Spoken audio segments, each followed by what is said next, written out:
بنی الاسلام علی خمس، اسلام 5 چیزوں سے بنتا ہے۔ نمبر 1، شہادت اللہ الہ الا اللہ وان محمد رسول اللہ، کہ تم شہادت دو کہ اللہ کے علاوہ کوئی الہ نہیں، اور اس بات کی شہادت بھی دو کہ محمد صلی اللہ علیہ وسلم اللہ کے رسول ہیں۔ نمبر 2، اقام الصلاۃ، دن اور رات میں 5 مرتبہ 17 رکعتیں تم پہ فرض ہیں، جو ہر صورت ہر مسلمان نے ادا کرنی ہے۔ وتصوم رمضان، اور اگر سال میں وہ مہینہ رمضان المبارک کا آئے تو رمضان کے روزے رکھنے ہیں۔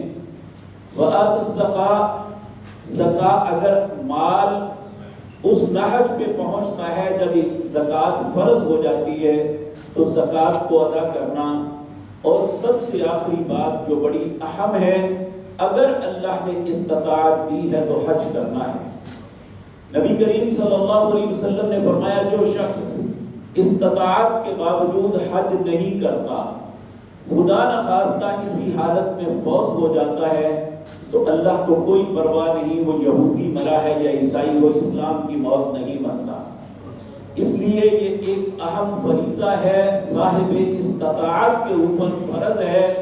جب انسان کو اللہ استطاعت دے دے تو اسے ایک لمحہ بھی تاخیر نہیں کرنی چاہیے، فوراً اس فریضے کو ادا کرنا چاہیے۔ تو آج کی مجلس میں جو لوگ جا رہے ہیں ان کے لیے بھی، جو نہیں جا رہے ان کے لیے بھی وہ بات آپ کے سامنے رکھوں گا جو پیارے نبی جناب محمد رسول اللہ صلی اللہ علیہ وسلم نے ہمیں تلقین فرمائی اس معاملے میں۔ یاد رکھیں، یہ بات یاد رہنی چاہیے کہ نبی کریم ہجرت کر کے جب مدینہ منورہ تشریف لے آئے، 8 سال بعد مکہ فتح ہوا۔ ہجرت کے 8ویں سال مکہ فتح ہوا۔ اس وقت حج کا موسم نہیں آیا، یا آیا تھا تو کوئی نہیں گیا۔ ہجرت کے 9ویں سال نبی کریم خود تشریف نہیں لگے، آپ نے سیدنا ابو بکر رضی اللہ تعالی عنہ کو امیر حج بنا کے بھیجا، اور ہجرت کے 10ویں سال آپ بنفس نفیس حج کے لیے گئے۔ جب آپ حج کے لیے گئے تو آپ نے وہاں ایک بات ارشاد فرمائی کہ خذوا انی مناسککم، مجھ سے حج کے طریقے سیکھ لو، ممکن ہے آج کے بعد میری اور تمہاری یہاں پہ ملاقات نہ ہو سکے۔ تو ایک صحابی تھے جن کا نام حضرت عبداللہ بن جابر رضی اللہ، حضرت جابر بن عبداللہ رضی اللہ تعالی عنہ ہے۔ یہ ایک پڑھے لکھے نوجوان تھے۔ انہوں نے اس وقت پھر ایک عہد کیا اور لوگوں میں اس بات کا اعلان کیا کہ میں نبی کریم صلی اللہ علیہ وسلم کا گھر سے نکل کے واپس آنے تک آپ کے سفر میں جو معاملات ہوں گے میں انہیں قلم بند کروں گا۔ اور انہوں نے پھر ایسا کیا۔ حج کے موضوع پہ سب سے تفصیلی حدیث جو ہے حضرت جابر بن عبداللہ کی ہے، جو صحیح مسلم کے اندر ہے۔ جو شخص حج کے مناسک کو جاننا چاہتا ہے وہ اس حدیث سے مستغنی نہیں ہو سکتا۔ اور بھی بہت سی احادیث لیکن وہ مختصر ہیں۔ سب سے زیادہ تفصیل والی حدیث وہ ہے جو حضرت جابر رضی اللہ تعالیٰ عنہ نے قلم بند کر کے امت تک پہنچائی۔ اللہ ان کی قبر کو منور فرمائے کہ انہوں نے ہمیں اس طریقے کو بتایا کہ آج ہم نبی کریم صلی اللہ علیہ وسلم کے اس طریقے کو جان سکتے ہیں جو رسول اللہ صلی اللہ علیہ وسلم نے کیا تھا۔ تو میرے عزیز بھائیوں، جو لوگ جا رہے ہیں وہ یہ بات یاد رکھیں، حج 3 طریقوں سے ہو سکتا ہے۔ حج کرنے کے 3 طریقے ہیں۔ ایک طریقہ اسے کہتے ہیں حج قران، ایک طریقہ ہے جسے کہتے ہیں حج تمتع، ایک طریقہ ہے جسے کہتے ہیں حج مفرد۔ یہ 3 طریقے ہیں جن سے انسان حج کر سکتا ہے۔ اب سوال یہ پیدا ہوتا ہے نبی کریم نے کون سا کیا؟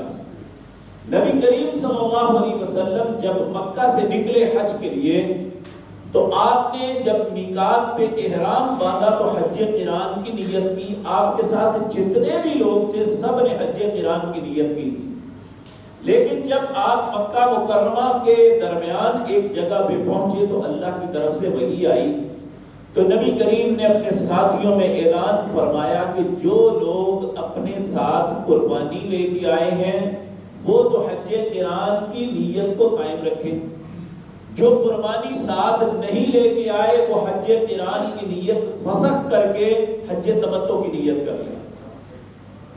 اب نبی کریم صلی اللہ علیہ وسلم اور حضرت ابو طلحہ دو لوگ ایسے تھے جو اپنی قربانیاں ساتھ مدینے سے لا رہے تھے، باقی کوئی بھی اپنی قربانی ساتھ نہیں لے کے آیا تھا۔ پھر سب نے اپنے احرام کو فسخ کر کے اپنی نیت کو بدل کے حج تمتع کی نیت کی۔ تو اب امت کے علماء کا اس پہ اتفاق ہے کہ جو شخص قربانی ساتھ نہیں لے کے جاتا وہ حج قران نہیں حج تمتع کرے گا، اور نبی کریم کے حکم کے مطابق حج تمتع ہی سب سے افضل حج ہے۔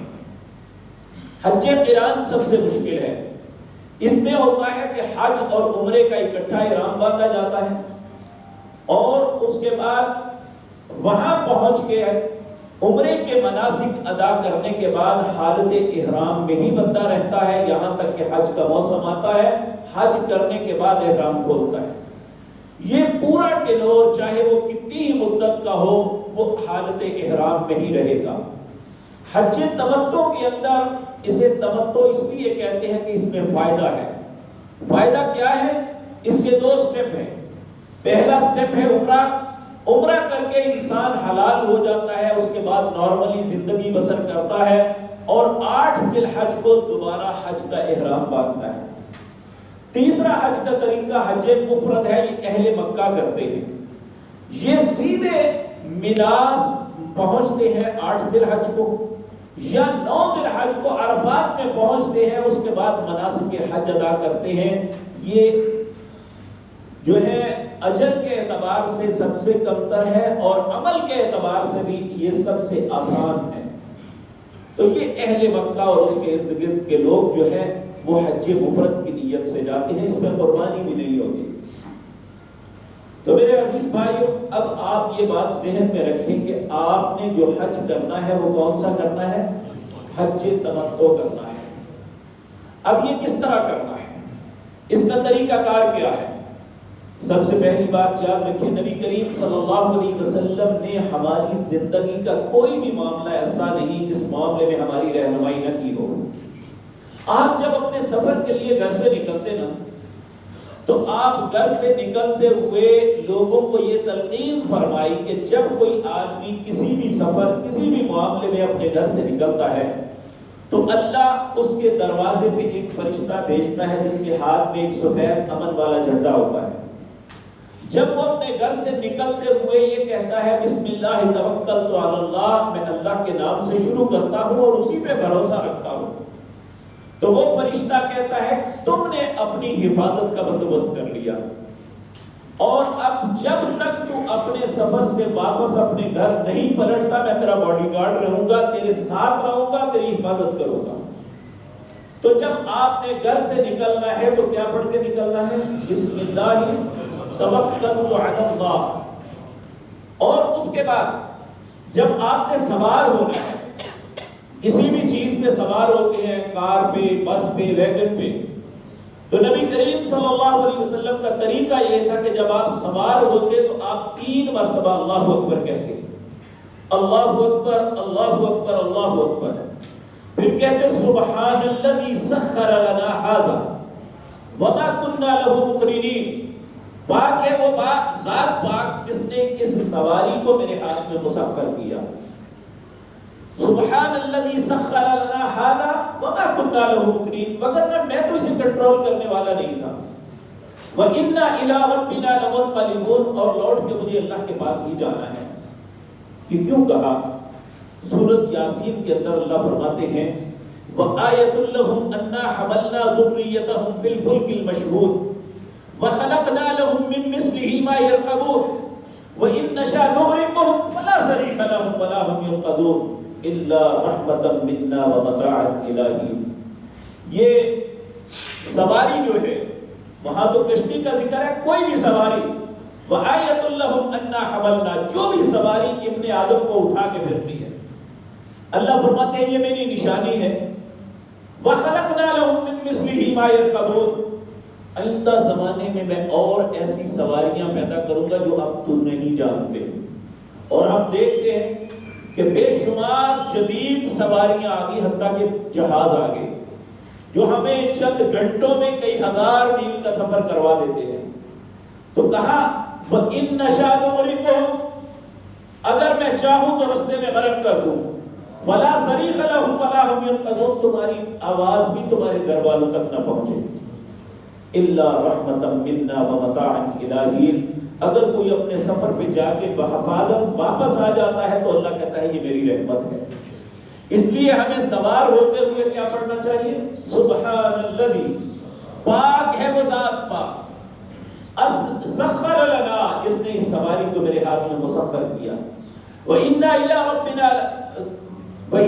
رَبِّنَا لَمُنْقَلِبُونَ، میں اسے کنٹرول کرنے والا نہیں تھا اور لوٹ کے مجھے اپنے اللہ کے پاس ہی جانا ہے۔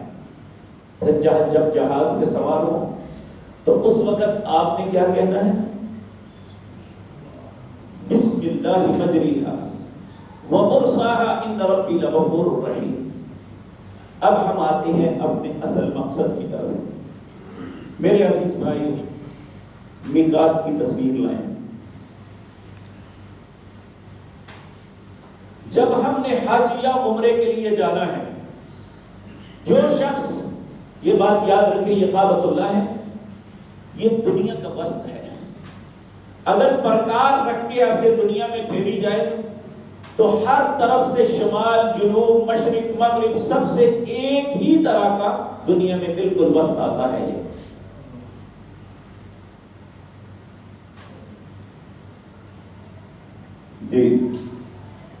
یہ کعبۃ اللہ وسط میں ہے۔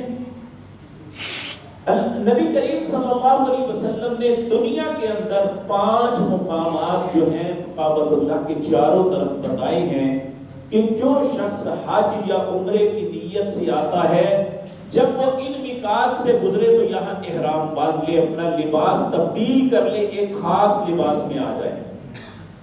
اب جو ہم پاکستان سے جاتے ہیں، ہمارا 2 اسٹیشن ہوتے ہیں، یا تو یہاں سے سیدھا مدینہ منورہ جائیں گے اور مدینہ منورہ میں چند دن رہنے کے بعد پھر مکہ مکرمہ جائیں گے۔ اگر مدینہ منورہ جاتے ہیں تو پھر ہمارا میقات کون سا ہوگا؟ جی میں عرض کرتا ہوں، اگر ہم یہاں سے سیدھا جدہ جاتے ہیں پھر ہمارا میقات کون سا ہوگا؟ جب ہم مدینہ منورہ جاتے ہیں تو یہ ذوالحلیفہ، یہ ہمارا میقات ہوگا۔ اگر ہم لاہور سے جدہ جاتے ہیں تو پھر یہ یلملم ہوگا۔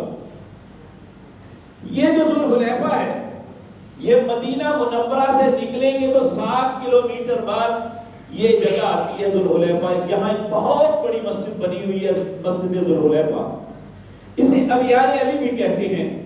یہاں حضرت علی رضی اللہ تعالیٰ عنہ کو زمینیں الاٹ ہوئی تھی، وہاں کنویں جو تھے، بیر کہتے ہیں کنویں کو، ابیار کہتے ہیں بہت سے کنووں کو، حضرت علی رضی اللہ تعالیٰ عنہ کو یہاں الاٹ ہوئی تھی، اس لیے اس جگہ کا نام ابیار علی ہے۔ یہاں حضرت علی کے کنویں تھے۔ تو یہ ذوالحلیفہ پہ جب آپ مدینہ منورہ سے مکہ مکرمہ آئیں گے تو ذوالحلیفہ پہ آپ کی گاڑی، آپ کی سواری آپ کو لے کے رکے گی۔ یہاں پہ بہت بڑی مسجد ہے، ہزاروں واش رومز ہیں، وہاں غسل خانے ہیں، آپ یہاں غسل بھی کر سکتے ہیں اور اس کے بعد احرام باندھ کے تلبیہ پکارتے ہوئے جائیں گے۔ اس کی طریقہ کار میں آپ کو عرض کروں گا۔ اگر آپ نے لاہور سے جدہ جانا ہے تو پھر یہ یلملم ہے، آپ کی فلائٹ جو ہے 5 گھنٹے 15 منٹ، اگر جموں ہے 5 گھنٹے 15 منٹ، اگر چھوٹا جہاز ہے تو 5 گھنٹے 25 منٹ آپ کی فلائٹ ہوگی۔ تو یہ جہاز کے اترنے سے 35 منٹ پہلے اگر چھوٹا جہاز ہے، اگر بڑا جہاز ہے تو 25 منٹ پہلے یہ جگہ آئے گی۔ جب لوگ بحری جہازوں پہ جاتے تھے تو اس وقت بحری جہاز ایک دن پورا یلملم کی پہاڑی پہ کھڑا ہوتا تھا، یہ سمندر کے وسط میں ہے۔ یہاں کھڑا ہوتا اور لوگ احرام باندھ لیتے اور یہاں پہ اپنی نیت کر کے پھر آگے چلتے ہیں. لیکن اب جہاز جو ہے ہوائی جہاز کی اب فضا میں معلق نہیں ہو سکتا. اس لیے جو لوگ لاہور سے، سیالکوٹ سے یا کسی بھی اسٹیشن سے جدہ پہلے جائیں گے تو ان کے لیے ضروری ہے کہ وہ اپنے پہلے اسٹیشن سے ہی اپنے احرام کا لباس تبدیل کر لے. لیکن ان پہ احرام کی ابھی پابندیاں، معاملات ابھی نہیں ہوں گے. احرام کے معاملات اور نیت جو ہے وہ یہیں پہ یلملم کے اوپر سے گزرتے ہوئے کرے گا. جب آپ جہاز کا جا رہے ہوں گے تو جہاز کا کیپٹن آپ کو آدھا گھنٹہ پہلے انفارم کرے گا کہ آپ اپنی گھڑی دیکھ لیں، اب سے ٹھیک 30 منٹ بعد ہم اس جگہ کے اوپر سے گزریں گے جہاں یہ میقات ہے. اگر جدہ سے آ کے بندے نے جانا ہو تو تقریباً 30 کلومیٹر یہ سمندر کے کنارے آ کے اس کے سامنے آنا پڑتا ہے. لیکن آپ نے اپنا احرام، کیونکہ جہاز میں سارے لوگ ایک دم اٹھے تو یہ ٹھیک نہیں ہے. اب احرام کیا ہے؟ احرام کی تصویر لائیں. یہ ہے مرد کا احرام. جس طرح آپ تہمت باندھتے ہیں، یہ دیکھیں انہوں نے صرف لپیٹا ہوا ہے. اس سے انسان جو ہے ایزیلی چل نہیں سکتا، لیٹ نہیں سکتا. یہ جو اس طرح لپیٹ لیتے ہیں احرام، جس طرح ہم اپنے معاشرے کے اندر تہمت باندھتے ہیں اسی طرح لپیٹ لیں، وہ آپ کے لیے ایزی ہوگا. کوئی مسئلہ نہیں، زیادہ تکلف کی ضرورت نہیں. دوسری چادر اپنے کندھوں پہ رکھ کے، بعض لوگ آغاز میں ہی اس طرح احرام باندھتے ہیں، کندھا ننگا کر لیتے ہیں. یہ درست نہیں ہے. یہ ایک خاص وقت آتا ہے جب کندھا ننگا کرنا ہے. جب آغاز میں آپ نے احرام کو باندھنا ہے تو دونوں کندھوں میں چادر رکھ کے اس طرح بکل مار لیتے ہیں. دیکھیں دنیا کے مختلف لوگ ہیں اور وہ اپنے طریقے سے سب کچھ کرتے ہیں. بعض لوگ جس طرح غرارہ ہوتا ہے نا، اس طرح الاسٹک پا کے وہ نیچے تہمت انہیں باندھنے کی جانچ ہی نہیں ہوتی، طریقہ نہیں ہوتا، وہ اس طرح کرتے ہیں. اوپر چادر لے کے یہاں ٹچ بٹن لگا لیتے ہیں تو اس میں بھی کوئی حرج نہیں ہے. لیکن چونکہ ہم دونوں کام جانتے ہیں، تہمت باندھنا بھی اور بکل مارنا بھی، یہ دونوں ہمارے لیے کوئی پرابلم نہیں ہے، بلکہ ہماری معاشرتی حصہ ہے یہ کہ سردیوں میں ہم بکل مارتے ہیں چادر لے کے اور ہم تہمت باندھتے ہیں. عموماً اگر نہیں جات تو اس کا طریقہ سیکھ لینا چاہیے. کوئی مسئلہ نہیں، انشاءاللہ آپ کے لیے پرابلم نہیں ہوگی. یہ آپ چند منٹوں میں اس کا طریقہ سیکھ سکتے ہیں. تو ایک بات ذہن میں رکھنا، یہاں جس طرح ہم اپنی معمول کی زندگی میں اس بات کی احتیاط نہیں کرتے، حالت احرام میں بھی بعض لوگ احتیاط نہیں کرتے. ان کا کپڑا ٹخنوں سے نیچے ہوتا ہے. یاد رکھیں یہ اللہ کی ناراضگی کی علامت ہے. نبی کریم صلی اللہ علیہ وسلم نے فرمایا، قال ثلاثة لا يكلمهم الله يوم القيامة ولا ينظر إليهم ولا يزكيهم ولهم عذاب أليم. 3 لوگ ایسے ہیں قیامت کے دن اللہ انہیں نظر رحمت سے نہیں دیکھے گا، اللہ انہیں کلام نہیں کرے گا، اللہ انہیں پاک نہیں کرے گا، بلکہ دردناک عذاب میں ڈالے گا. حضرت ابو ذر جو اس حدیث کے راوی ہیں کہنے لگے، خابوا وخسروا من هم یا رسول اللہ صلی اللہ علیہ وسلم، وہ 3 بدقسمت کون ہیں؟ آپ نے فرمایا، پہلا المسبل، جس مرد کا کپڑا ٹخنوں سے نیچے ہوتا ہے. تو اس لیے یہ بات بڑی احتیاط رکھنی ہے کہ آپ کے احرام کی تہمت کا کپڑا ٹخنوں سے نیچے قطعاً کسی وقت بھی نہیں ہونا چاہیے. یہ خواتین کا احرام ان کا بلند لباس ہوتا ہے، جو لباس پہنتی ہیں وہی ان کا احرام ہے. لیکن یہ بات یاد رکھیں، اس موسم میں ہماری خواتین لان کے پرنٹ سوٹ پہنتی ہیں. لان کا لباس جو ہے ہمارا سطر نہیں ڈھانپتا. وہ گھر کی حد تک تو ٹھیک ہے، لیکن باہر نکلے تو وہ لباس ہمارے سطر کو نہیں ڈھانپتا. اس لیے خواتین کے لیے ضروری ہے کہ وہ عبایا پہنے ہوئے تاکہ ان کے جسم کی ساخت نظر نہ آئے. کیونکہ یہ بات یاد رکھیں کہ حج کے اندر 3 چیزوں سے بہت زیادہ احتیاط کرنی ہے. ولا رفث ولا فسوق ولا جدال.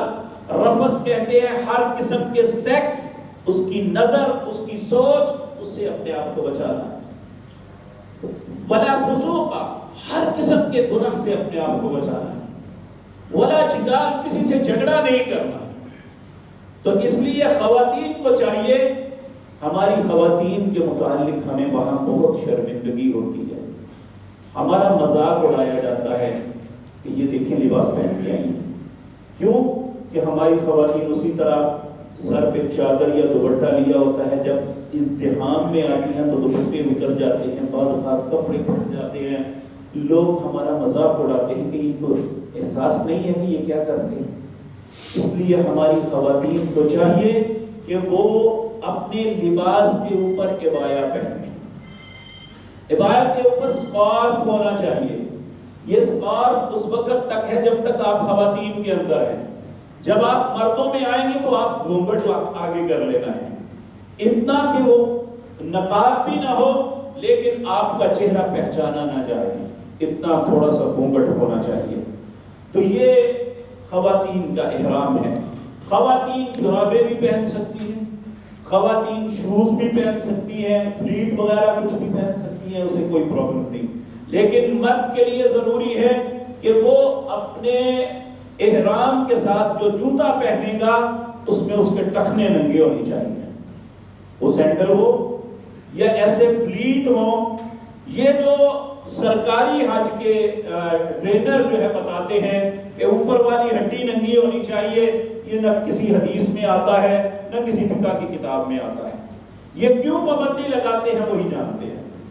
واللہ نبی کریم صلی اللہ علیہ وسلم سے ایک شخص نے پوچھا کہ میرے پاس جوتا نہیں ہے، آپ میرے پاس موزے ہیں. آپ نے فرمایا ٹخنوں سے نیچے سے کاٹ دو. اور دیکھیں آج جو ہے طواف یہ خاصا مشکل ہو گیا ہے کہ اگر آپ نے صحن میں جانا ہے تو احرام کی حالت میں جائیں گے، وگرنہ آپ اوپر طواف کریں گے. اور ہم چونکہ ننگے پاؤں چلنے کے عادی نہیں ہوتے، چھالے پڑ جاتے ہیں، اس لیے ہمیں اپنے جوتوں میں ہی چلنا چاہیے. وہاں پہ وہ سینڈل ایک ہوتی ہے، اسے حج سینڈل ہی کہتے ہیں. اوپر 2 تنیاں لگی ہوئی ہیں، پیچھے سے باندھی جاتی ہے اور بڑی سافٹ ہوتی ہے، اس سے انسان بڑا اچھا چل سکتا ہے. اور احرام کے علاوہ آپ جوگر پہن سکتے ہیں. آپ جوگر پہن کے جو ہے طواف کریں. ننگے پاؤں طواف کرنا ان لوگوں کے لیے انتہائی مشقت کا سبب ہوتا ہے جو ننگے پاؤں چلنے کے عادی نہیں ہوتے. اسے پہلی ہی مرتبہ وہ چھالے نکل آتے ہیں اور وہ کئی دن تک بیمار، بخار میں مبتلا اور تکلیف میں مبتلا ہو کے بیٹھ جاتے ہیں. اس لیے ہمیں صاف جوتے ایسے رکھنے چاہیے جو وہاں جا کے ہم پہن لیں. تو میرے عزیز بھائیوں، اب ہم اگر آپ نے مدینہ منورہ پہلے جانا ہے تو پھر ذوالحلیفہ پہ پہنچ کے احرام باندھنے کے لیے احرام کی 2 نفل جو پڑھے جاتے ہیں ہمارے بر صغیر میں معروف ہیں، اس کا رسول اللہ سے ثبوت نہیں ملتا. نبی کریم نے احرام باندھا تو فرض نماز کے بعد باندھا. اگر فرض نماز کا وقت ہے تو آپ فرض پڑھیں، پھر اس کے بعد احرام باندھ کے تلبیہ پکاریں. جب آپ، جس طرح میں پہلے عرض کر چکا کہ حج تمتع کے 2 سٹیپ ہیں. پہلا ہے عمرہ. جب آپ نے پہلا احرام باندھنا ہے تو اس وقت عمرے کی نیت سے باندھنا ہے، اس وقت حج کے لفظ نہیں کہنے.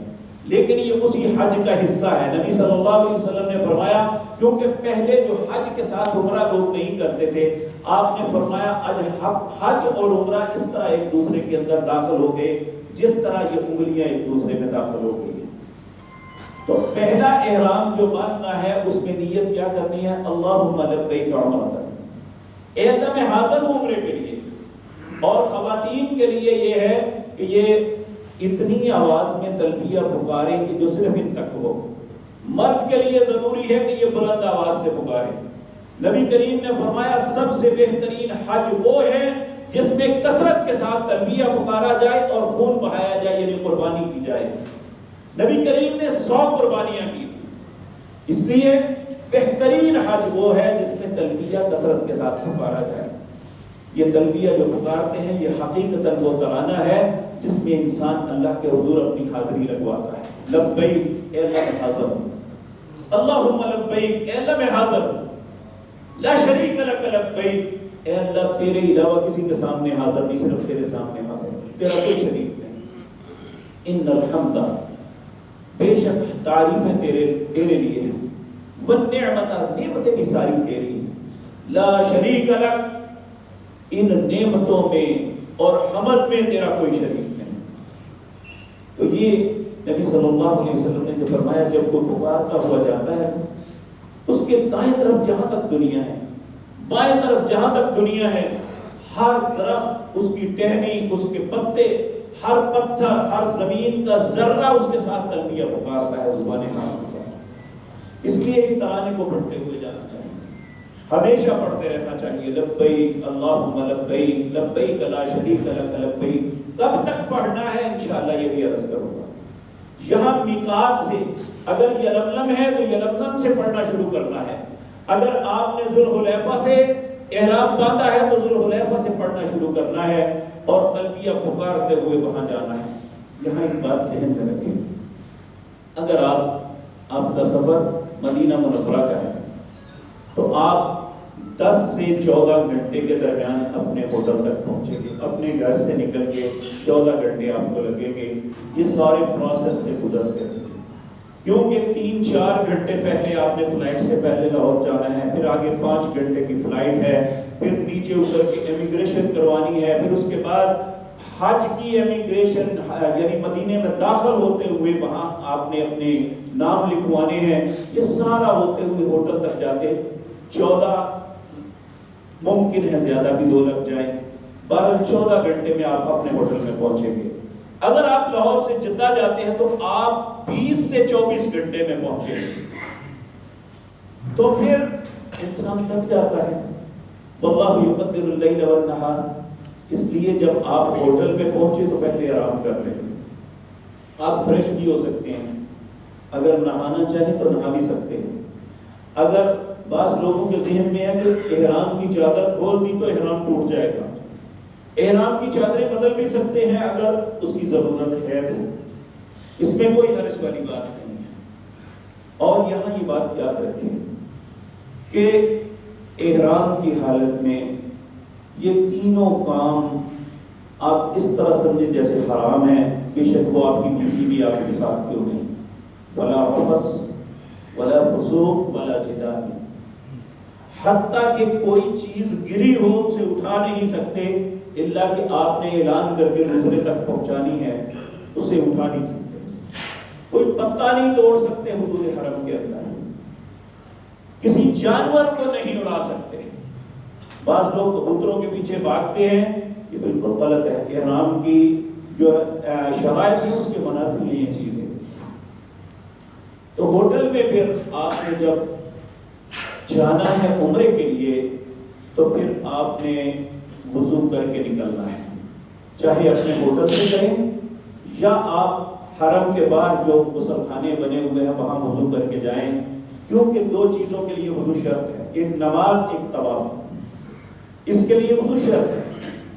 اور آپ نے جب کعبۃ اللہ مسجد حرام میں داخل ہونا ہے تو جو مسجد میں داخل ہونے کی دعا ہے وہی وہاں کی دعا ہے، اللہم افتح لی ابواب رحمتک۔ یا نبی کریم ایک لمبی دعا مانگتے، اعوذ باللہ العظیم وبوجہہ الکریم وسلطانہ القدیم من الشیطان الرجیم، بسم اللہ والصلاۃ والسلام علی رسول اللہ وافتح لی ابواب رحمتک۔ جب آپ اندر جائیں تو اگر بیت اللہ میں نظر پڑے تو ہمارے ہاں معروف یہ بات ہے کہ دیکھتے ہی جو پہلی دعا مانگیں گے وہ قبول ہوگی۔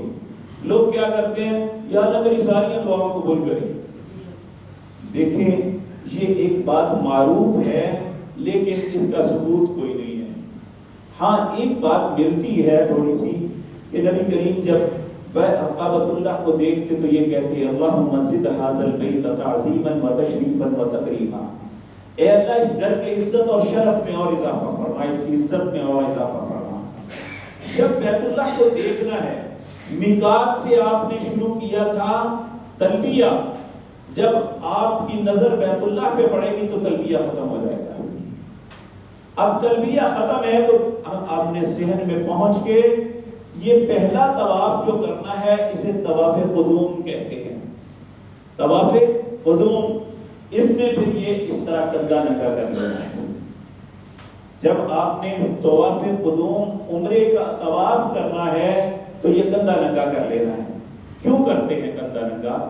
نبی کریم صلی اللہ علیہ وسلم جب حدیبیہ کے بعد عمرۃ القضاء کے لیے آئے تو اس وقت مشرکین مکہ یہاں تھے. تو نبی کریم صلی اللہ علیہ وسلم جب عمرہ کرنے لگے تو لوگوں نے ایک طنز کیا، کہنے لگے کہ مدینے کے بخار نے ان کے کندھوں کو جھکا دیا ہے، یہ کمزور ہو گئے ہیں مسلمان. تو نبی کریم نے فرمایا اپنا کندھا دایاں ننگا کرو اور اکڑ کے چلو. حالانکہ اکڑنا منع ہے، لیکن کفار کے سامنے اور اللہ نے قیامت تک کے لیے حج کے مناسک میں ایک نسخ بنا دیا ہے. اب جو بھی بندہ قیامت تک طواف قدوم کے لیے جائے گا تو وہ اپنا کندھا ننگا کر کے پہلے 3 چکر رمل کرے گا، یہ رمل ہوتا ہے، اور دوسرے 3 چکر استباع یعنی نارملی چال چلتا ہوا کرے گا. اب ہم نے بیت اللہ کی تصویر لائیں گے، آپ یہ دیکھیں، یہ بیت اللہ ہے، اس کے 4 کونے ہیں. اس کا ایک کونا یہ ہے جہاں آپ کو یہ سرخ ایرو نظر آ رہا ہے،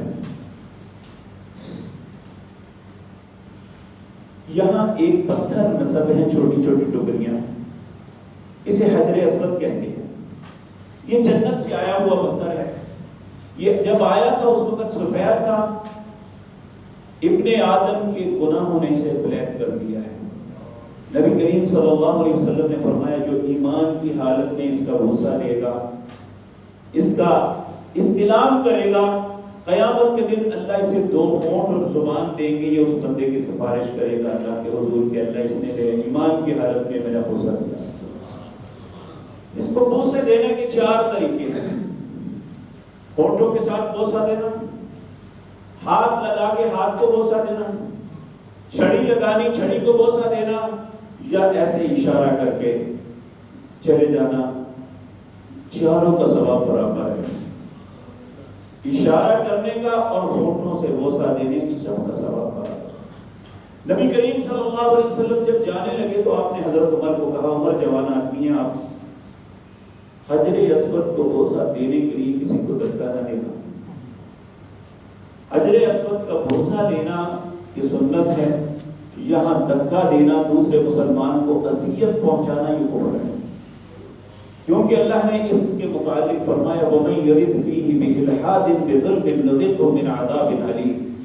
جو یہاں صرف بری سوچ رکھے گا نہ کرے گا نہیں، صرف بری سوچ رکھے گا وہ دردناک عذاب سے نہیں بچے گا. ایک ہی مقدس جگہ ہے. تو میرے عزیز بھائیوں، اس کے سامنے آنا ہے، پہلا استلام کرنا ہے، بسم اللہ اللہ اکبر. بعض لوگ اس طرح دونوں ہاتھ کرتے ہیں، یہ ضرورت نہیں ہے.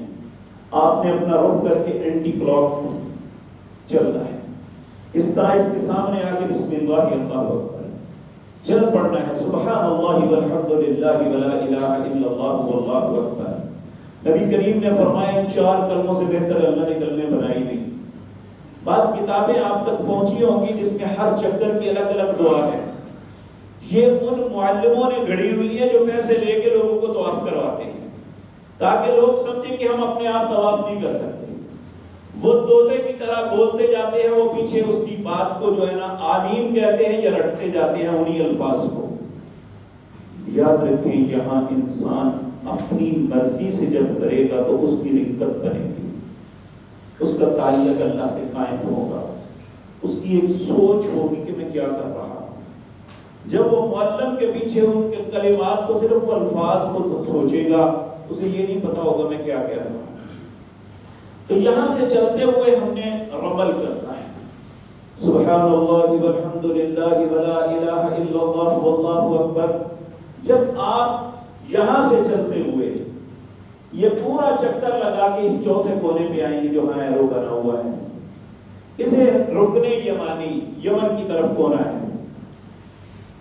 جس شخص کا یہاں پہ ہاتھ لگ جائے، دایاں ہاتھ، اسے چاہیے کہ وہ پڑھے اللہم انی اسألک العفو والعافیۃ فی الدنیا والآخرہ، اے اللہ میں تجھ سے دنیا اور آخرت کی عافیت کا سوال کرتا ہوں۔ نبی کریم نے فرمایا یہاں 70,000 فرشتے ہیں جو اس کی دعا پہ آمین کہتے ہیں۔ اگر ہاتھ نہ لگے تو پھر آپ نے کچھ نہیں کہنا، اسی طرح گزرنا ہے۔ اس کونے سے آگے کیا پڑھنا ہے؟ ربنا آتنا فی الدنیا حسنۃ وفی الآخرۃ حسنۃ وقنا عذاب النار۔ کچھ لوگ ایڈ کرتے ہیں کچھ لفظ، وَأَدْخِلْنَا الْجَنَّةَ مَعَ الْأَبْرَارِ یا عزیز یا غفار، یہ کلمات رسول اللہ کے نہیں ہیں۔ اور یہ بات یاد رکھیں، اللہ کی بارگاہ میں فقط وہ عمل قبول ہے جو رسول اللہ کے طریقے کے مطابق ہو۔ تو پھر یہاں آ کے استلام کرنا ہے، بسم اللہ اللہ اکبر۔ پھر دوسرا چکر ہے، اس کے طریقہ کار آپ نے کیا رکھنا ہے؟ چکر لگاتے ہوئے اس انگلی پہ اس طرح ہاتھ رکھ لینا ہے، جب چکر پورا ہو جائے دوسری انگلی پہ ہاتھ رکھ لینا ہے، پھر تیسری پہ ہاتھ رکھ لینا ہے، چوتھی پہ، پانچویں، چھٹی، ساتویں، اس طرح۔ اگر ایسا آپ نہیں کر سکتے تو ایک تسبیح کے 7 دانوں کی ملتی ہے، ایک ایک دانہ الگ کرتے جانا ہے۔ پھر دوسرا چکر ہے، پھر اسی طرح تیسرا، چوتھا، تیسرا چکر لگانے کے بعد پھر آپ نے نارملی چال چلنا ہے، اسی طرح کرنا ہے۔ جب یہ مکمل 7 چکر ہو جائیں گے اس وقت آپ نے اپنا کندھا ڈھانپ لینا ہے۔ پھر یہاں پہ یہ جگہ ہے مقام ابراہیم۔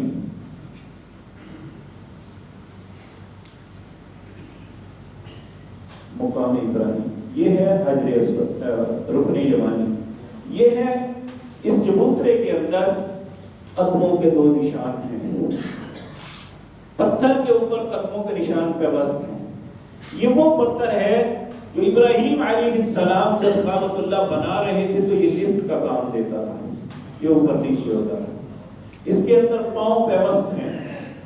اور نبی جب ابراہیم اپنی آزمائشوں پہ پورے اترے تو اللہ نے پھر انہیں یہ انعام دیا، کہا وَاتَّخِذُوا مِن مَّقَامِ إِبْرَاهِيمَ مُصَلًّى۔ طواف کرنے کے بعد جو شخص پھر طواف کے 2 نفل پڑھے گا وہ مقام ابراہیم کو جائے نماز پڑھے گا۔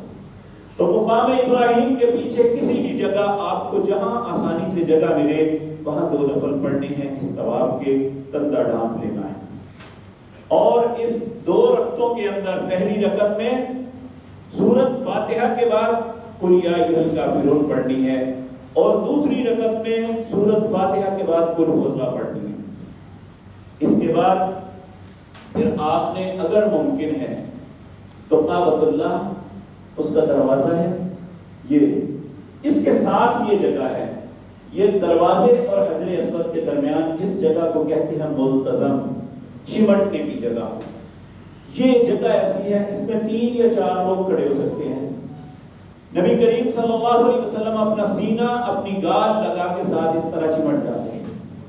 یہاں ایک ایسی جگہ ہے کہ آپ زندگی میں کبھی تجربہ کر کے دیکھ لیں، اگر ممکن ہوا یہاں جو دعا مانگی گی اللہ قبول کرے۔ عمومی طور پہ لوگ اس کو ملتزم سمجھتے ہیں، کعبۃ اللہ کے دروازے کو۔ یہ ملتزم نہیں، ملتزم یہ جگہ ہے۔ اگر خدا نخواستہ رش کی وجہ سے آپ یہاں تک نہیں پہنچ پاتے تو آپ نے جہاں پہ نماز پڑھی ہے وہیں پہ دعا مانگی۔ یہاں قبولیت کی گھڑی ہے، آپ نے طواف بھی کیا، 2 رکعتیں بھی پڑھی، اب یہ قبولیت کی جگہ اور وقت ہے، یہاں جو دعائیں مانگیں گے اللہ قبول فرمائیں گے انشاءاللہ۔ جب آپ دعائیں مانگ لیتے ہیں تو اس کے بعد پھر آپ نے پیچھے ہٹنا ہے۔ یہاں پہ پانی کے کولر پیچھے پڑے ہوئے ہیں، وہاں زمزم پینا ہے یہ، اور یہاں یاد رکھیں چونکہ گرمی بہت زیادہ ہوگی، یہ سارے ٹھنڈے پانی کے ہیں۔ اس میں ایک کولر پڑا ہوا ہے، اس میں لکھا ہوا ہے ناٹ کولڈ، اوپر لکھا ہے غیر مبرد، یہ ٹھنڈا نہیں ہے۔ آپ نے ٹھنڈا پانی نہیں پینا اس وقت، کیونکہ آپ ایک مشقت کر کے آپ کا گلا خشک ہو چکا ہوگا۔ جب آپ ٹھنڈا پانی پییں گے گلا خراب ہو جائے گا، بخار چڑھ جائے گا، اس لیے کوشش کرنی ہے کہ نارملی پانی پیئیں۔ تو پانی پینے کے بعد کچھ پانی اپنے سر پہ بھی بہائیں۔ اس کے بعد آپ نے مقام ابراہیم کے بالکل اپوزٹ برآمدے کی طرف آپ دیکھیں گے تو وہاں سے رستہ ایک جاتا ہے، آپ اس رستے میں اندر چلے جائیں۔ جب آپ اندر داخل ہوں گے تو آپ کے دائیں طرف آپ کو ایک سلائیڈ نظر آئے گی، یہ پنجابی جو کیسیا نے اس طرح سلائیڈ نظر آئے گی، آپ اس سلائیڈ پہ چلنا شروع ہو جائیں گے۔ جب آخر پہ پہنچیں گے تو آپ صفا کے اوپر پہنچ جائیں گے۔ صفا کی تصویر لائیں، یہ صفا پہاڑی ہے، یہاں پہنچ جائیں گے۔ یہاں جہاں بھی آپ کھڑے ہوں گے اپنا حرم کے صحن کی طرف دیکھیں گے تو سامنے بیت اللہ نظر آئے گا آپ کو۔ آپ نے اپنا رخ مشغول کر کے تو یہ آیت پڑھنی ہے، ان الصفا والمروہ من شعائر اللہ ومن حج البیت او اعتمر فلا جناح علیہ ان یطوف بہما ومن تطوع خیرا فإن اللہ شاکر علیم۔ پھر یہاں کہنا ہے اللہ اکبر، پھر 3 دفعہ کہنا ہے لا الہ الا اللہ وحدہ لا شریک لہ لہ الملک وله الحمد وهو على كل شيء قدیر، لا الہ الا اللہ وحدہ انجز وعدہ ونصر عبدہ وحزم الاحزاب وحدہ۔ پھر آپ نے یہاں دعا مانگی ہے، جو آپ کی خواہش ہے، جو آپ کی حاجت ہے، اللہ رب العزت سے دعا مانگی۔ یہ قبولیت کی جگہ ہے، یہاں رسول اللہ نے دعا مانگی۔ جب آپ کا دل مطمئن ہو جائے کہ آپ نے جو دعا مانگ لی، پھر آپ دائیں طرف چل پڑے اور وہاں کہیں ابدأ بما بدا اللہ بہ، وہیں سے شروع کر رہا ہوں جہاں سے اللہ نے شروع کروایا۔ اور جب آپ دائیں طرف چلیں گے تو آپ تھوڑا سا چلیں گے تو اوپر سبز رنگ کی لائٹیں نظر آئیں گی، یہ والی، یہ ڈاؤن چھت ہے اور اس میں سبز لائٹیں ہیں۔ جب آپ اس کے پاس پہنچیں گے تو مردوں کے لیے ہے، یہاں ایک بات میں پیچھے بول گیا ہوں، رمل خواتین نے نہیں کرنا اور یہاں بھی خواتین نے نہیں دوڑنا، صرف مردوں کے لیے ہے۔ تو یہاں دوڑ لگانی ہے اور یہاں نبی صلی اللہ علیہ وسلم یہ پڑھتے رب اغفر وارحم انت العز الاکرم۔ جب یہ ختم ہو جائے تو پھر آپ نے نارمل چال چلنا شروع ہو جانا ہے، یہاں تک کہ آپ مروہ پہنچ جائیں دوسرے کونے میں۔ جب آپ صفا سے مروہ پہنچیں گے تو یہ آپ کا ایک چکر گنا جائے گا، یہ نہیں کہ پورا ایسے واپس آ کے۔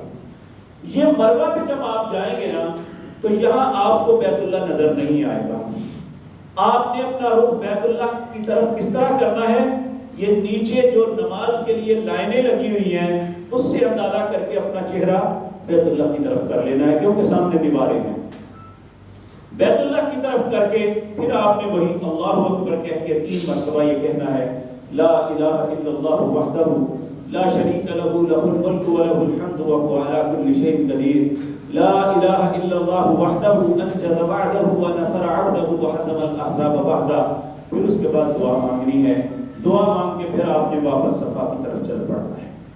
پھر رستے میں وہ سبز لائٹیں آئیں گی، وہاں سے بھاگنا ہے، صفا پہ پہنچ کے پھر آپ نے کہنا ہے اللہ اکبر لا الہ الا اللہ وحدہ لا شریک لہ لہ الملک۔ اسی طرح صفا سے مروہ ایک چکر، مروہ سے واپس صفا 2، صفا سے پھر مروہ 3، مروہ سے پھر واپس صفا 4، صفا سے پھر مروہ 5، مروہ سے پھر صفا 6، صفا سے پھر مروہ، یہ 7 چکر آپ کے ہو جائیں گے۔ اس کے بعد آپ کسی کونے پہ بیٹھ کے کھڑے ہو کے اللہ سے دعائیں مانگیں، یہ آپ کا عمرہ مکمل ہو گیا۔ اس کے بعد 2 کاموں میں ایک کر سکتے ہیں، بال کٹوا بھی سکتے ہیں اور ٹنڈ بھی کروا سکتے ہیں۔ نبی کریم صلی اللہ علیہ وسلم نے ٹنڈ کروانے والوں کے لیے 3 دفعہ رحم کی دعا کی اور بال کٹوانے والوں کے لیے 1 مرتبہ۔ اس لیے اگر حج میں دن تھوڑے ہیں تو پھر آپ ٹنڈ نہ کروائیں، پھر آپ بال کٹوا لیں، کیونکہ حج کے موقع پر 1 مرتبہ پھر آپ کو ٹنڈ کروانی پڑے گی، جو شاید آپ کے لیے مشکل نہ بن جائے۔ تو یہ آپ کا حج تمتع کا پہلا سٹیپ ختم۔ عورتوں کے لیے انہوں نے کیا کرنا ہے، وہ اپنے بالوں کی آخر میں 1 پور کے برابر اپنے بالوں کو کاٹ لیں۔ وہ خود بھی کاٹ سکتی ہیں، کوئی ان کا محرم رشتہ دار ان کے بال کاٹ سکتا ہے، دوسری عورت بھی کاٹ سکتی ہے۔ جب یہ کاٹ لیں تو اس کے بعد نہا کے اپنے عام لباس میں آ جائیں۔ آپ کے احرام کی شرائط سب کچھ ختم، آپ آزاد ہیں۔ حج کے 8 ذی الحج کے دن تک آپ آزاد ہیں۔ آپ پہ کوئی کسی قسم کی شرائط نہیں، آپ نارملی زندگی بسر کریں۔ اگر آپ مکہ میں ہیں تو ضروری ہے کہ آپ بیت اللہ میں جا کے مسجد حرام میں نماز پڑھیں۔ اپنے اپنے ہوٹلوں میں بیٹھے رہنا، سستی کرنا، یہ بات درست نہیں ہے۔ اگر آپ کی رہائش عزیزیہ یا شوقیہ اور کسی جگہ پہ ہے تو آپ صبح تہجد کے وقت آئیں، تہجد پڑھیں حرم میں، طواف کریں اگر اللہ نے توفیق دی ہے، فجر کی نماز پڑھیں اور اشراق پڑھ کے واپس چلے جائیں، پھر جا کے آرام کریں، ظہر تک سوئیں، ظہر کی نماز وہیں پہ پڑھیں، ظہر کے بعد کھانا کھانے کے بعد آپ پھر حرم میں آ جائیں، اور یہ آپ کو 2 بسیں بدل کے یہاں تک آنا پڑے گا۔ جب آپ جائیں گے اس کا اندازہ آپ کو انشاءاللہ ہو جائے گا۔ پھر آپ نے عصر، مغرب، عشاء تینوں نمازیں پڑھ کے پھر واپس جانا ہے۔ اس دوران آپ طواف کریں، قرآن کی تلاوت کریں، ذکر اذکار کریں، نبی کریم صلی اللہ علیہ وسلم پر درود و سلام بھیجیں، یہ جو بھی کرنا ہے کرتے رہیں۔ لیکن آپ یہ بات یاد رکھیں، اگر آپ چاہتے ہیں کہ آپ کی کیفیت بنے، جب بھی آپ اللہ کی بارگاہ میں پہنچے تو آپ کی کیفیت بنے، تو پھر بازاروں میں زیادہ نہ پھرنا۔ جب آپ بازاروں میں پھریں گے تو آپ کے دل کی کیفیت نہیں بنے گی۔ ایک مرتبہ ایسا ہوا، یہ آپ کے واپٹر ڈاؤن کے 2 بھائی تھے، مجھے ملے، کہنے لگے اتنے دن ہو گئے ہیں آئے، لوگ سارے روتے ہیں دیکھ دیکھ کے، حسرت آتی ہے ہمارے ساتھ ایسا معاملہ کیوں نہیں ہوتا۔ تو میں بھی روزانہ دیکھتا تھا، کیونکہ کچھ نہ کچھ ان کے ساتھ شناسائی تھی۔ وہ دونوں دوست جب بھی طواف کرتے مسلسل باتیں کرتے رہتے تھے۔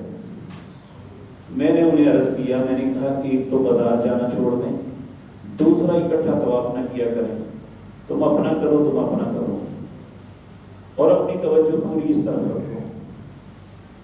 2-3 دن بعد مجھے ملے تو کہنے لگے آپ نے ہمارے ساتھ اچھا کیا، واقعتاً یہ ہماری غلطی تھی، اور ایسی غلطی بہت سے بھائی کرتے ہیں، اور ایک اللہ کے لیے ایک ایسا گناہ ہو رہا ہے جس کا انسان کو احساس نہیں۔ احرام باندھا، اپنی تصویر لی، اسٹیٹس پہ لگا دی، طواف میں گئے، وہاں تصویر لی، وہاں لگا دی۔ کیا لوگوں کو دکھانے کے لیے سب کچھ کرتے؟ اگر صرف یہ نیت ہو نا، یہ تو دکھاوا ہے نا، اس کی سزا ہی بڑی سخت ہے۔ اگر صرف دنیا کی طلب کے لیے حج کرے نا تو اللہ کہتے ہیں وَمِنْهُمْ مَن يَقُولُ رَبَّنَا آتِنَا فِي الدُّنْيَا وَمَا لَهُ فِي الْآخِرَةِ مِنْ خَلَاقٍ۔ اگر صرف دنیا کی طلب کے لیے حج کیا تو آخرت میں کچھ نہیں ملے گا۔ اس لیے بڑا حساس مسئلہ ہے، قطعاً کسی کو دکھانا نہیں ہے، کسی کو پوسٹ لگا کے نہیں دکھانا کہ میں نے احرام باندھا ہے، میں اس وقت عمرہ کر رہا ہوں، میں اس وقت دعا مانگ رہا ہوں۔ دعا مانگتے تصویریں آتی ہیں، مجھے بتائیں دعا کس سے مانگ رہے ہیں، دکھا کسے رہے ہیں؟ اس لیے اللہ کے لیے اس گناہ سے اپنے آپ کو بچا کے رکھیں، کیونکہ یہ جو معاملہ ہے ہم اللہ کے لیے کرتے ہیں، اگر ہمارا خالص اللہ کے لیے یہ معاملہ ہوا تو ہمارا فائدہ ہے، وقت نہ جو کچھ ہے وہ نقصان کر کے نہ آ جائے۔ اللہ ہم سب پہ رحم فرمائے۔ میرے عزیز بھائیو، دوسرا سٹیپ ہے حج۔ یہ 8 ذی الحج کو شروع ہوگا۔ 8 ذی الحج کو صبح فجر کی نماز آپ نے مکے میں ادا کرنی ہے، لیکن جو لوگ اکانومی کلاس میں جاتے ہیں یا گورنمنٹ کے، ان کے معلم انہیں رات کو ہی مینا میں لے جاتے ہیں، یعنی 8 ذی الحج کو فجر کے بعد نہیں، فجر سے پہلے رات کو ہی ہوٹلوں سے اٹھاتے ہیں، مینا میں لے جاتے ہیں۔ اب یہاں مجبوری ہے، اکثر لوگوں کو مینا کا رستہ ہی نہیں یا اپنے کیمپ کا علم ہی نہیں ہوتا، تو اس مجبوری کی وجہ سے وہ جا تو سکتے ہیں، لیکن انہوں نے احرام کی چادریں باندھ بھی لیں یا جا کے مینا میں باندھیں، وہ صبح فجر کے بعد اس کی نیت کرنی ہے۔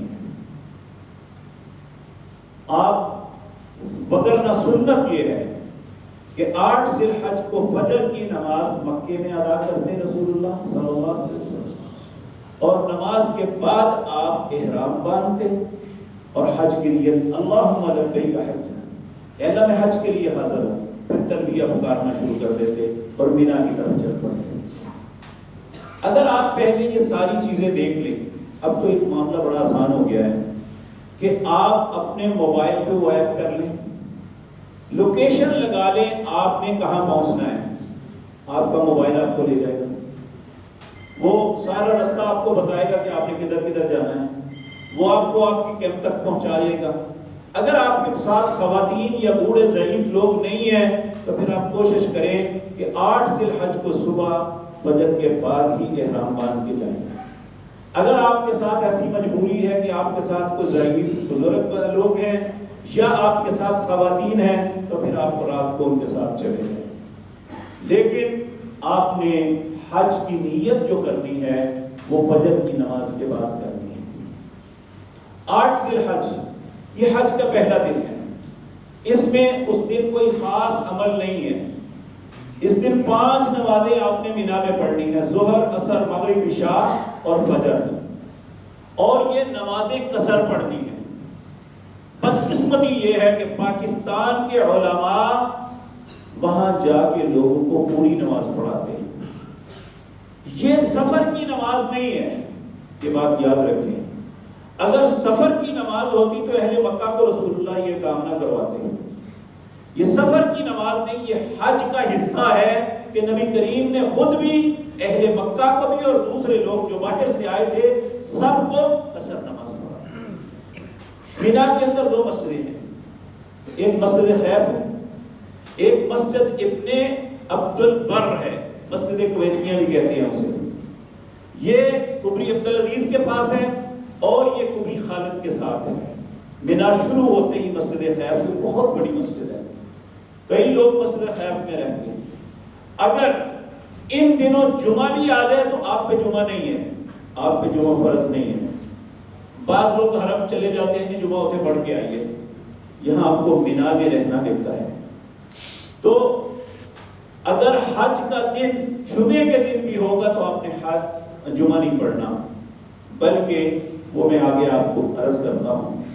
8 ذی الحج کو آپ نے 5 نمازیں مینا میں پڑھنی ہے، یہ مینا کے خیمے میں مینا میں پڑھنی ہے۔ اگر مسجد میں جائیں تو فبیہا، اگر مسجد میں نہیں جاتے تو آپ اپنے خیمے میں اذان کہیں، اقامت کہیں اور نماز باجماعت پڑھیں۔ کوئی بھی عالم دین ہے یا کوئی بھی مسلمان دوسرے مسلمانوں کا امام بن کے انہیں نماز پڑھائے، ظہر کی 2، عصر کے وقت عصر کی 2، مغرب کی 3، عشاء کی 2 اور 7 وتر، اور اگر اللہ نے توفیق دی ہے تو تہجد پڑھ سکتے ہیں، پھر فجر کی نماز پڑھنی ہے۔ فجر کی سنتیں رسول اللہ ہر جگہ پڑھتے تھے، تو اس لیے میرے پیارے بھائیوں یہاں پھر 9 ذی الحج کو فجر کے بعد آپ نے عرفات کی طرف موو کرنا ہے۔ یہاں بھی یہ ذہن میں رکھیں کہ جو لوگ اکانومی کلاس میں جا رہے ہیں وہ انہیں رات کو ہی عرفات میں لے جائیں گے، یہ ان کی مجبوری ہے، تو وہ چلے جائیں، فلا حرج، کوئی حرج نہیں ہے۔ اکثر علماء اس کا فتویٰ دیتے ہیں یہ مجبوری ہے، لا یکلف اللہ نفسا الا وسعها، جو انسان کے بس میں نہیں اس کا مکلف نہیں ہے، لیکن اگر انسان جا سکتا ہے تو اسے چاہیے کہ وہ فجر کی نماز مینا میں ادا کر کے پھر عرفات میں جائے، کیونکہ ان کی بسیں فجر کے بعد بھی جاتی ہیں، وہاں تھوڑی سی مشکل ضرور ہوتی ہے، لیکن فجر کے بعد آپ تھوڑا سا انتظار کر لیں گے تو انشاءاللہ آپ کو بس ان کی لے کے جائے گی وہاں عرفات۔ اب یہ 9 ذی الحج حج کا دوسرا دن ہے، یہ سب سے اہم دن ہے، عرفات کی تصویر لاتی ہے۔ یہ اس مسجد کو مسجد نمرہ کہتے ہیں، اس کا آدھا حصہ عرفات سے باہر ہے، آدھا عرفات کے اندر ہے۔ نبی کریم صلی اللہ علیہ وسلم جب یہاں پہنچے تو وادی عرنہ میں بیٹھے، جب سورج نصف النہار سے ڈھلا تو آپ اس جگہ جہاں آج اس کا ممبر ہے آپ اپنی اونٹنی کو تیار کر کے یہاں آ کے وہ خطبہ حجت الوداع خطبہ دیا تھا، جو دنیا کا سب سے بڑا چارٹر آف ڈیمانڈ ہے۔ دنیا کی کوئی پارلیمنٹ اتنے کم الفاظ میں اپنے لوگوں کو ایسے خوبصورت قوانین نہیں دے سکی جو محمد رسول اللہ نے جہاں صلی اللہ علیہ وسلم۔ تو یہاں آپ خطبہ سنیں اور یہاں ظہر اور عصر جمعاً و قصراً، جمع بھی کرنی ہے قصر بھی کرنی ہے، اور یہاں خطبہ ہوگا، خطبے کے بعد پھر اذان ہوگی ایک، اور ظہر کی اقامت ہوگی، 2 رکعتیں ظہر کی پڑھی جائیں گی، اور پھر عصر کی اقامت ہوگی، عصر کی اذان نہیں اقامت ہوگی، اور عصر کی 2 رکعتیں پڑھی جائیں گی۔ بدقسمتی یہ کہ پاکستان، ہندوستان اور بنگلہ دیش کے علماء لوگوں کو ظہر بمع سنت ظہر کے وقت اور عصر 4 رکعتیں بمع نفل عصر کے وقت پڑھاتے ہیں۔ یہ رسول اللہ کی صریحاً مخالفت ہے، اللہ ہمیں محفوظ رکھے۔ تو میرے عزیز بھائیوں، نبی کریم نے یہاں جمعاً و قصراً ظہر اور عصر اکٹھی پڑھی، اور اس کے بعد یہاں ایک پہاڑ ہے جسے جبل رحمت کہتے ہیں۔ آپ اس کے پاس کھڑے ہو کے کعبۃ اللہ کی طرف، آپ نے فرمایا میں یہاں کھڑا ہوں، سارا عرفات جو ہے یہ وقوف کی جگہ ہے، جہاں ہے پھر سارا دن دعائیں مانگے، یہ جبل رحمت ہے۔ لوگ اس کے اوپر جاتے ہیں، یہ ایک مبالغہ ہے، اس کے اوپر جانے کی ضرورت نہیں، جہاں بھی عرفات میں آپ کو جگہ ملے کسی اوٹ کو ڈھونڈے۔ یہ وہ دن ہے، اتنے پورے سال میں اللہ لوگوں کو جہنم سے آزاد نہیں کرتے جتنے اس دن کا۔ اس لیے میرے پیارے بھائیوں، جو لوگ گئے ہوئے ہیں انہیں اس بات کا احساس ہوگا، انسان کی زندگی کی مووی اس کے ذہن میں چلنی شروع ہو جاتی ہے، اسے اپنی زندگی کی ایک خطا یاد آتی ہے، اور وہ جتنا اس دن انسان روتا ہے، بے بس ہوتا ہے، کبھی نہیں ہوتا۔ اور جیسے جیسے دن گزرتا ہے، دن سورج ڈوبنے کی طرف جاتا ہے، انسان کا دل بھی ساتھ ہی ڈوبتا ہے۔ پھر عصر کی نماز کے بعد مغرب سے پہلے ایک ایسا وقت آتا ہے، 30 لاکھ لوگوں کا مجمع ہے، سانسوں کی یا سسکیوں کی آواز آتی ہے، کوئی آواز نہیں آتی، ہر انسان اپنے۔ لیکن کچھ بھائی ایسے بھی ہیں جو اس دن کو بھی شغل میں گزار دیتے ہیں، یا باتیں کرتے یا سو کے۔ اس کا ایک ایک لمحہ قیمتی ہے، اس میں اللہ سے کثرت کے ساتھ دعائیں مانگے۔ ممکن ہے زبان سے نکلا ہوا کوئی لفظ ہمیں جہنم سے آزاد کر دے، یا اپنی حاجت کے لیے کیا ہوا لفظ اللہ ہماری حاجتوں کو فیصلہ فرما دے۔ اس لیے اس دن ایک لمحہ بھی ضائع نہیں کرنا چاہتے۔ اور پھر جب مغرب کی اذان کا وقت ہوتا ہے، جہاں مغرب کی اذان نہیں ہوتی،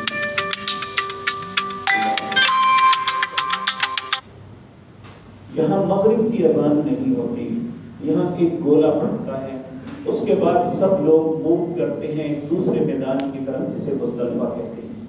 یہ عرفات اور مینا کے درمیان ایک میدان ہے، عرفات میں بھی خیمے ہوں گے اور مینا میں بھی خیمے ہوں گے، یہاں ساری دنیا زمین پر لٹی ہوگی۔ اور یقین جانیے، آپ اپنے گھروں میں بڑے بڑے خوبصورت پلکوں پہ اور ریشمی بستروں پہ لیٹے ہوں گے اور ایئر کنڈیشن لگائے ہوں گے، اتنی خوبصورت زندگی میں کبھی آپ کو نیند نہیں آئی ہوگی جتنی اس زمین پہ آپ کو آئی۔ یہ دیکھیں یہ سب لوگ یہاں نہ کوئی بادشاہ ہوتا ہے نہ فقیر ہوتا ہے، ہر آدمی اسی طرح پڑا ہوگا۔ یہاں جا کے مغرب اور عشاء کی اکٹھی نماز پڑھتے ہیں۔ نبی کریم صلی اللہ علیہ وسلم نے مغرب کی نماز 3 رکعت پڑھی اور 2 عشاء کی اور 1 وتر پڑھا۔ اس رات نبی کریم نے تہجد نہیں پڑھی تھی، کیونکہ آنے والا 10 ذی الحج کا دن ایک مشکل دن ہے جہاں بہت سے کام کرنے ہیں۔ ہم نے دوسرا یہاں کام کرنا ہے، یہاں سے کنکریاں اکٹھی کرنا ہے۔ ہر آدمی نے چنے کے دانے کے برابر 70 کنکریوں کو اکٹھا کر کے اپنے پاس محفوظ کر لینا ہے۔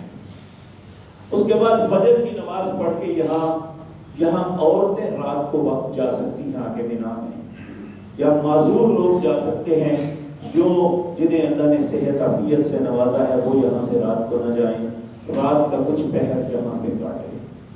صبح فجر کی نماز کے بعد سورج شروع ہونے سے پہلے نبی کریم مشعر حرام، ایک مسجد ہے یہاں، اس جگہ کو مشعر حرام کہتے ہیں، وہاں نبی کریم صلی اللہ علیہ وسلم کھڑے ہو کے اللہ کا ذکر کرتے رہے یہاں تک کہ سورج طلوع ہوا، پھر آپ یہاں سے مینا کی طرف چل پڑے۔ اب مینا میں آپ نے یہ اس دن 4 کام کرنے ہیں. سب سے پہلا کام یہاں جمرات میں جانا ہے. اس سے اگلی تصویر لائن جس میں آپ اندر جمرات ہیں. یہ جمرات ہیں. یہ تقریباً 70 میٹر لمبی جو ہے یا 70 فٹ میں رکھا ہے. 70 فٹ کہہ سکتے ہیں. 70 فٹ لمبی دیوار ہے. یہ 3 ہیں. جو پہلا ہے اسے جمرہ یمنا کہتے ہیں, مینا کی طرف ہے. جو آگے درمیان میں آئے گا اسے جمرہ وسطیٰ کہتے ہیں, اور جو آخر پہ آئے گا اسے جمرہ عقبہ کہتے ہیں. آپ نے ان کو کنکریاں مارنی ہے, لیکن 10 تاریخ کو پہلے کو بھی نہیں مارنی, دوسرے کو بھی نہیں مارنی, تیسرے پہ جا کے مارنی ہے. 8 ذی الحج کو آپ نے احرام باندھنے کے بعد جو تلبیہ پکارنا شروع کیا تھا وہ یہاں آ کے جب جمرہ عقبہ کے پاس آئیں گے تو تلبیہ ختم ہو جائے گا. اب یہاں تکبیرات شروع ہو جائیں گی. عید الاضحیٰ آپ نے نہیں پڑھنی, آپ پہ نہیں ہے. حج کرنے والوں پہ عید کی نماز نہیں ہے. آپ نے وہاں جا کے کنکریاں مارنی ہیں. 7 کنکریاں. اللہ اکبر, اللہ اکبر, اللہ اکبر. یہ بھائی سے بند کر دیں.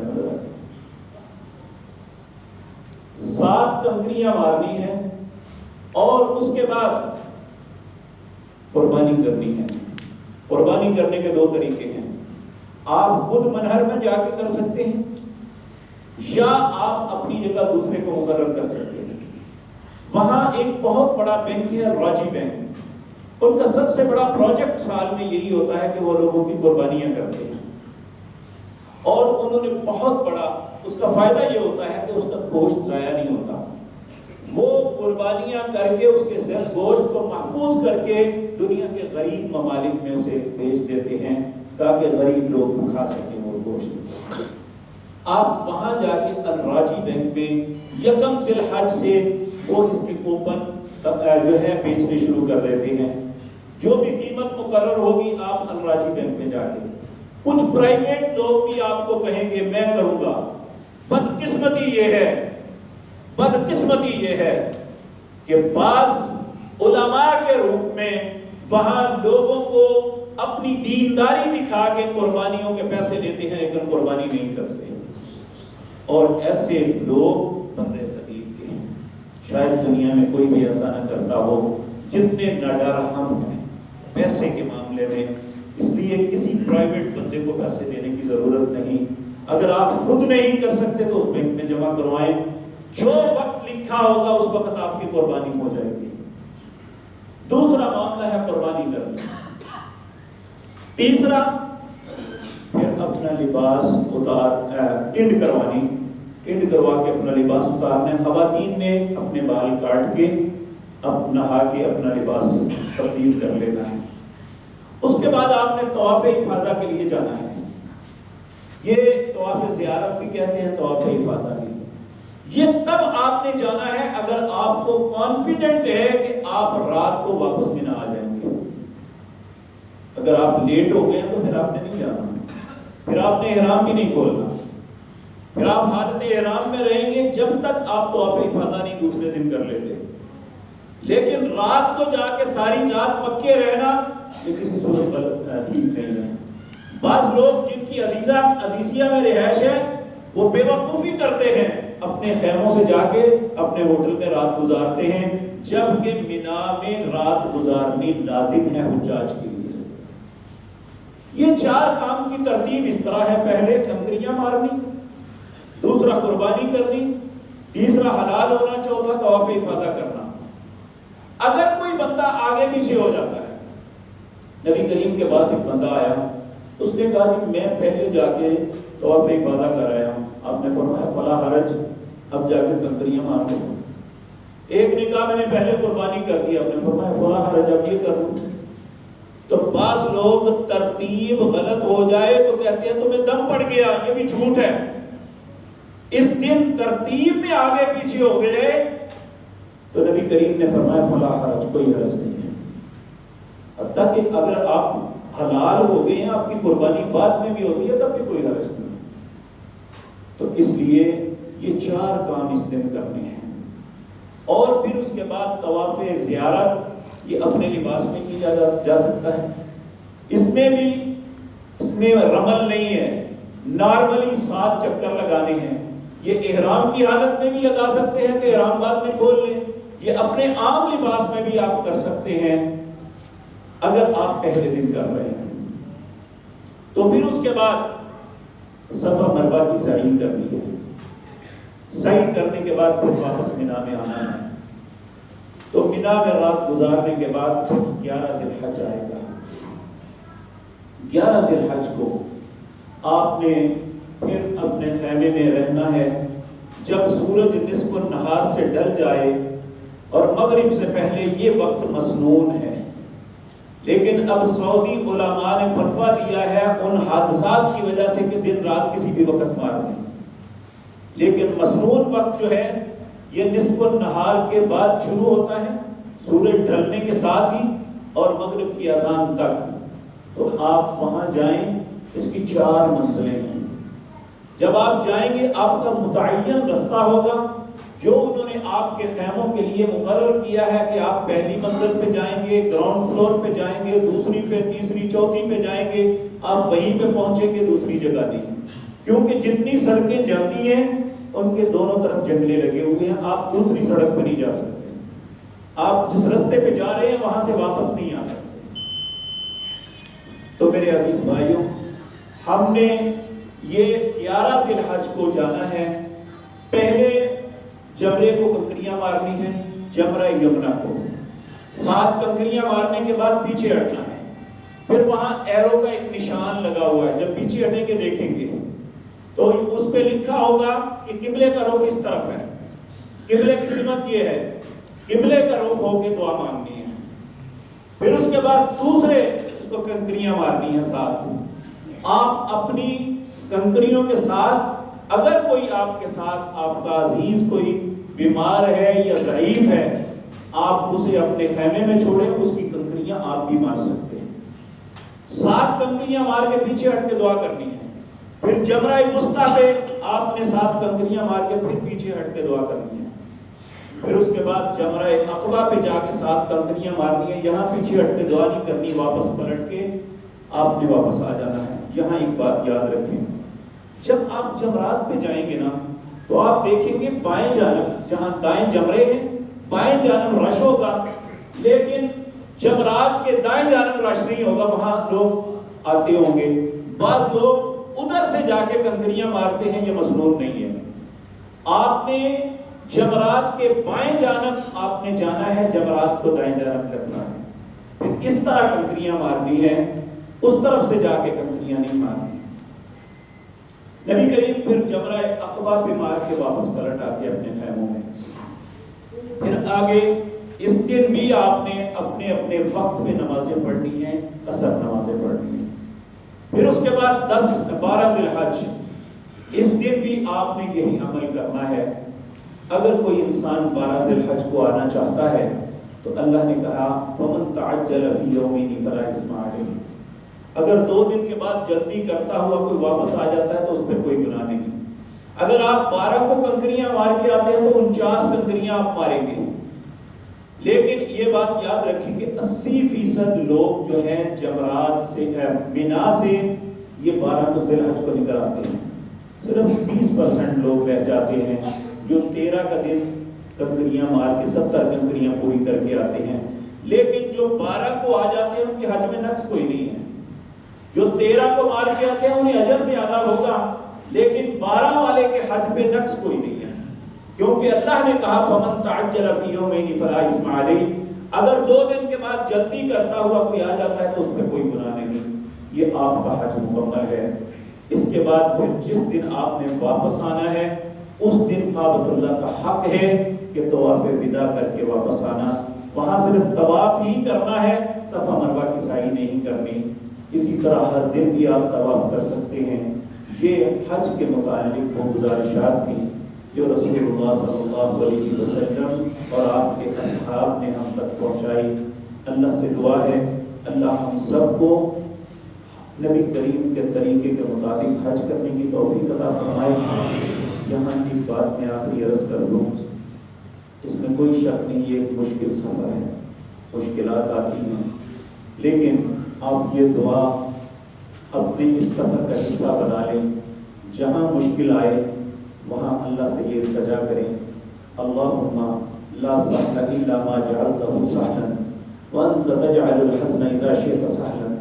اے اللہ کوئی کام آسان نہیں مگر جسے تو آسان کر دے، مشکل تیری طرف سے ہے، تو ہی اسے آسان کرتا ہے۔ تو میرے عزیز بھائیوں، یہ حج تمتع کا طریقہ تھا، اور اس کے ساتھ مدینہ منورہ کی زیارت یہ حج کا حصہ نہیں، لیکن جو شخص حج کے لیے جاتا ہے یا حجاز میں جاتا ہے، اگر وہ نہیں جاتا تو میں سمجھتا ہوں بدقسمتی ہے۔ مدینہ کی زیارت کے متعلق ہم کیا کر سکتے ہیں؟ ہم تھوڑا سا 5 منٹ لیٹ ہو جائیں گے اذان میں، انشاءاللہ میں اس کی بات عرض کرتا ہوں۔ نبی کریم کا فرمان ہے، آپ نے فرمایا لا تشد الرحال، آپ نیکی کی نیت سے سفر نہیں کر سکتے، صرف 3 جگہوں میں کر سکتے ہیں، ایک بیت اللہ، ایک مسجد نبوی اور ایک بیت المقدس۔ نیکی کی نیت سے ان 3 جگہوں پہ سفر جائز ہے، بلکہ ضروری ہے۔ ہم مسجد نبوی میں جائیں گے، پہلے یا بعد میں جیسے بھی، نبی کریم صلی اللہ علیہ وسلم نے فرمایا صلاۃ مسجدی ھذا، میری اس مسجد میں نماز پڑھنا خیر بہتر ہے من 1000 صلاۃ، 1000 نمازوں سے بہتر ہے۔ ہم اللہ کے گھر، اللہ کے رسول صلی اللہ علیہ وسلم کی مسجد میں جا کے نمازیں پڑھیں۔ یہاں ایک جگہ ہے، یہ منبر ہے، وہ محراب ہے، اور اس سے آگے رسول اللہ کا روضہ اطہر ہے۔ وہی نبی پاک کا گھر تھا۔ نبی کریم صلی اللہ علیہ وسلم نے فرمایا ما بین بیتی و منبری روضۃ من ریاض الجنہ، میرے گھر اور میرے منبر کے درمیان جتنی جگہ ہے یہ جنت کے باغوں میں سے ایک باغ ہے۔ جو شخص یہاں نماز پڑھتا ہے وہ اس طرح ہے جس طرح جنت میں نماز پڑھتا ہے۔ نبی کریم نے فرمایا یہاں آؤ تو نفل پڑھا کرو، اگر ممکن ہے تو فرض نماز کوئی یہاں پہ آ کے پڑھو، کیونکہ 8 یا 9 دن آپ نے وہاں رہنا ہے جو اکانومی پیکج پہ جاتے ہیں۔ تو یہ مسجد نبوی کے اندر ہے۔ اسی طرح نبی کریم صلی اللہ علیہ وسلم پر درود و سلام بھیجتے رہے۔ جب حضرت عبداللہ بن عمر رضی اللہ تعالیٰ عنہ کہیں سے واپس آتے، نبی کریم کا روزہ لے کے آئیں۔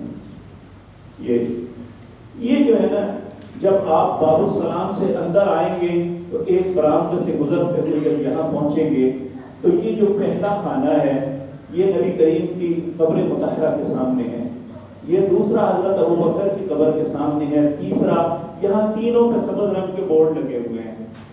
جب آپ یہاں پہ پہنچے تو آپ کہیں السلام علیکم ایھا النبی ورحمۃ اللہ وبرکاتہ، سلام ہو آپ پر اے اللہ کے نبی، آپ پہ اللہ کی رحمتیں اور برکتیں نازل ہو، آپ پہ درود و سلام بھیجیں۔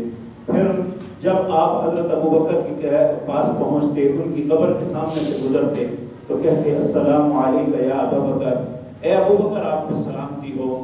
جب سیدنا عمر کی تو کہتے السلام علیکم یا ابا، اے میرے ابا جان آپ پہ سلامتی ہو۔ یہ ایک دعا ہے جو ان کے لیے کی جاتی ہے، سلامتی کی دعا ہے۔ پھر اس کے بعد یہاں سے نکلیں گے تو اس دروازے کو باب جبریل کہتے ہیں۔ یہاں سے باہر نکلیں گے تو سامنے ایک قبرستان ہے جسے بقیع الغرقد کہتے ہیں۔ اللہ نے نبی کریم کو حکم دیا تھا، یہاں تقریباً 10,000 صحابہ مدفون ہیں۔ ازواج مطہرات میں سے بعد کی قبریں یہاں ہیں۔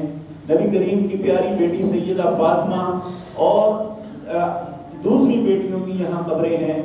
سیدنا عثمان کی قبر یہاں ہے، اور بے شمار صحابہ۔ نبی کریم کو حکم دیا گیا آپ یہاں آ کے، حکم دیا ان کے لیے دعا کرو۔ آپ یہاں آ کے دعا کرتے السلام علیکم یا اہل دیار المؤمنین انتم السابقون ونحن اللاحقون یغفر اللہ لنا ولکم۔ یہ رسول اللہ کے لیے دعا کرتے۔ یہاں جا کے ہمیں دعا کرنی چاہیے۔ یہاں صرف فجر کے بعد کھلتا ہے یا عصر کے بعد، مرد اندر جاتے، خواتین نہیں جا سکتی۔ اس کے علاوہ ایک یہاں مسجد ہے، مسجد قباء۔ نبی کریم صلی اللہ علیہ وسلم نے فرمایا جب آپ باب السلام سے نکلیں گے تو وہاں اب جو واکنگ ٹریک بنا دیا ہے، بڑا خوبصورت انہوں نے، یہ تقریباً 2.5 سے 3 کلومیٹر ہے، جہاں آپ پیدل چل کے بھی جا سکتے ہیں۔ اگر آپ بسوں پہ یا کسی سواری پہ جانا چاہیں تو آپ کی مرضی ہے۔ نبی صلی اللہ علیہ وسلم نے فرمایا جو مسجد قباء میں آ کے پیدل یا سوار 2 رکعتیں پڑھے گا، اللہ اسے کامل عمرے کا ثواب دے گا۔ آپ نے 8 یا 9 دن رہنا ہے، فجر کی نماز مسجد نبوی میں پڑھیں، اور اس کے بعد یہ احد پہاڑ ہے، یہ نہیں ہونا، قباء مسجد اور ہے، یہ وارث اور ہے۔ چلیں آپ دیکھیں وہاں قباء کا انڈیکس میں دیکھیں، قباء لکھا ہوگا، یہ قباء مسجد ہے۔ یہاں آ کے 2 نفل پڑھیں تو اسے پورے عمرے کا ثواب ملے گا۔ اس کے علاوہ یہ احد پہاڑ ہے جو پہلے پہاڑ والی تصویر تھی، وہاں 70 صحابہ رضوان اللہ احد جی احد پہاڑ بیسیکلی وہ سامنا ہے، یہ چھوٹی پہاڑی ہے،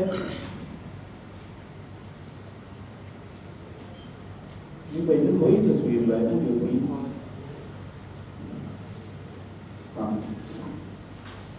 یہاں ایک بڑی خوبصورت اب مسجد بن گئی ہے، اس کے ساتھ ایک 4 دیواری ہے جس میں وہ 70 صحابہ مدفون ہیں جو احد کی جنگ میں شہید ہوئے تھے۔